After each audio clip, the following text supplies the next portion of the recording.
Yes lordship. मेरे आप owner हैं? नहीं लॉर्डशिप, मेरे क्लाइंट पिटिशन सक्सेशन से कब मिलेगी? जब पिटिशनर एक्यूज की वाइफ होगी या हाँ तो वाइफ तो होगी, पर जब आपके पति देव जिंदा रहेंगे कि नहीं रहेंगे फिर सक्सेशन कब? She is the only owner of the you are not the owner madam, please try to explain. She is a caretaker of that caretaker, तो केयर ग्रीवियंस ये कि मैडम ये ईयरबड्स रिमूव कीजिए। पूरी process का lordship हमारा godown scrap yard. आपका godown है क्या? Yes lordship. मेरे आप ओनर हैं?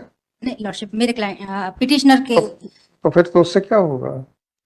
लीगल राइट्स में आप लीगल राइट्स में आप पत्नी हैं, वो एक अलग बात है, पर जब एक लीगल राइट्स की बात होती है तो जब तक आप मालिक नहीं है तो आप क्या कर सकते हैं? Petitioner is a wife of मेरे। मैडम मैंने लीगल राइट्स की बात कर रहा हूँ, रिश्तेदारी की बात नहीं कर रहा हूँ। Yes lordship. अगर सक्सेशन से आपको मिल सकती है तो बताइए। Yes lordship. सक्सेशन से कब मिलेगी? जब पिटिशनर एक्यूज की वाइफ होगी या हाँ तो वाइफ तो होगी, पर जब आपके पति देव जिंदा रहेंगे कि नहीं रहेंगे फिर सक्सेशन कब आता है? Yes lordship. जब जिंदा नहीं रहेंगे। जब वो नहीं रहेंगे तभी तो आपका कोई अधिकार नहीं है। Yes lordship. तो आप उस संपत्ति के बारे में कैसे पिटीशन लगा रहे हो? Because sir in absence of petitioner's husband, she is the only owner of the you are not the owner madam, please try to explain. She is a caretaker of that property. Caretaker, तो caretaker में आपने कहाँ लिखा है कि आप care taker की capacity में कर रहे हैं? And it is in fact on behalf of your husband, क्योंकि कल को मान लीजिए ये पिटीशन खारिज हो गई तो कल आपके हस्बैंड कहेंगे मैंने थोड़ा लगवाई थी। Lordship in absence of madam she is the only in absence of madam please मैंने प्रश्न पूछा था, अगर ये पिटीशन खारिज हो गई तो आपके पति कह सकते हैं मैंने थोड़ी लगवाई थी, कोई कुछ भी लगा देगा तो मैं क्या करूंगा? इसलिए मैं इस आदेश से ये मेरे ऊपर बंधनकारी नहीं है। आपका ये कहाँ कहना है कि आप केयर टेकर की कैपेसिटी में फाइल कर रही हैं और ये आदेश आपके पति के ऊपर भी बंधनकारी रहेगा? बस इतना दिखा दीजिए, हम नोटिस कर देते हैं। Being in custody of petitioner husband, she is the only owner of the said site. You are not the owner, please. Yes, lordship. Please explain. Condition उसमें आपको बता तो रहे हैं कि अगर वो कस्टडी में। मैडम आप मुझे मत बताइए, मुझे कानून बताइए प्लीज। सर अगर कस्टडी में, अगर आदमी सुनिए, अगर आदमी जेल में है तो उसकी पत्नी स्वमेव ओनर हो जाएगी, ऐसा कानून बता दीजिए, मैं 2 मिनट में नोटिस इशू कर दूंगा। आप जो मुझे मेरे सामने बहस कर रही हैं उसका कानूनी प्रावधान बता दीजिए, इतनी रिक्वेस्ट है। सर हम अभी अपने आप को उसका सक्सेसर प्रूफ करने नहीं आए।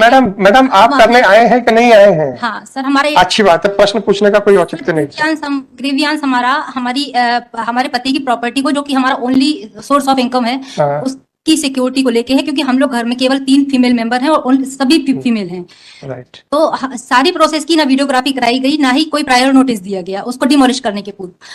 फिलहाल वो लाखों का स्क्रैप ओपन एरिया में पड़ा है और क्लाइमेटिक कंडीशन के कारण डैमेज हो रहा है और बीइंग स्टोलन आल्सो। तो सर हमारा ये है कि हमारा प्रेयर ये था बिफोर दिस ऑनरेबल कोर्ट की शो सम क्लीमेंसी। और आपकी क्या प्रेयर है मैडम? लॉर्डशिप की हमको एक सीसीटीवी कैमरा वहां पे प्लांट करने की अनुमति दी जाए और एक प्राइवेट गार्ड वहां पे अपॉइंट करने की। आपने एप्लीकेशन दी पुलिस को? Yes lordship. आपने पुलिस को कोई आवेदन दिया क्या? Yes lordship, we have presented a various representation. कहाँ है मैडम वो?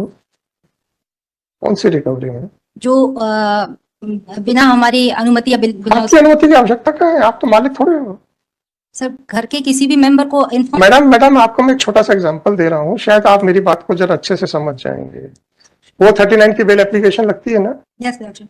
उसमें वकालतनामा तो पैरोकार को लगता है, सॉरी हलफनामा तो पैरोकार का लगता है, वकालतनामा किसका लगता है? घर के किसी मेंबर का। वो 39 में, वो 39 में कभी किसी घर के मेंबर सेल्फ पिटीशन सेल्फ नहीं लगता मैडम। दीपक मिश्रा साहब का जजमेंट नहीं पढ़ा आपने? अगर 439 रेगुलर बेल में आ रहा है मैडम, उस केस को आर्ग्यू करने में हमने कितनी मेहनत की थी हम जानते हैं, जिसमें पूरी गाइडलाइंस लेट डाउन हुई है, रिपोर्टेड जजमेंट है। जो भी पिटीशन फाइल करनी थी वहां से वकालतनामा लेते, फाइल करते और एज ए पैरोकार आप उसका हलफनामा देते। आपकी कोई लोकस नहीं है इसमें। सर तो सिर्फ इस वजह से हमारा मैडम इस वजह से नहीं, मैडम हम लोग कॉरिडोर में नहीं खड़े, तो जिसका मतलब मैं ये जवाब दे पाऊं, मुझे इतना मालूम है कि अगर ये पिटीशन खारिज हो गई तो आपके पतिदेव ये दरखास्त लगा सकते हैं कि चूंकि मैंने नहीं पेश की थी तो ये इसलिए आदेश मेरे पे बंधनकारी नहीं हो। सर वो तो वो कंडीशन होगी जब उसको उससे कोई लॉस होगा सीसीटीवी। मैडम मुझे नहीं मालूम, पिटीशन खारिज हो जाने के बाद तो लॉस तो होगा ही, पिटीशन खारिज हो गई तो लॉस तो हो गई। तो इसमें डिसअलाउ होने वाली जैसे मैडम ये आप क्या है? ये ओपिनियन, छोटी सी प्रेयर मांगी है मैडम ये प्राइवेट गार्ड। आपसे एक अनुरोध है, ये ओपिनियन फॉर्म करने के लिए कितनी मेहनत लगती है हम लोगों से पूछो, जो वकालत करने के बाद इतनी मेहनत करके इधर आ पाए। इतनी तेजी से ओपिनियन फॉर्म नहीं होना चाहिए। Certainly, Lordship, pardon. Anyhow, 157. I am dismissing it on the ground of locus standi. आपको मैंने हिंट कर दिया है कैसे किया जा सकता है, अब आपके ऊपर है। Yes, sir. I oblige, Lordship. 15740/20. Withdraw. Correct. 15740/2024. This petition under Protection of no problem. This petition under Article 226 of Constitution of India has been filed seeking the following relief.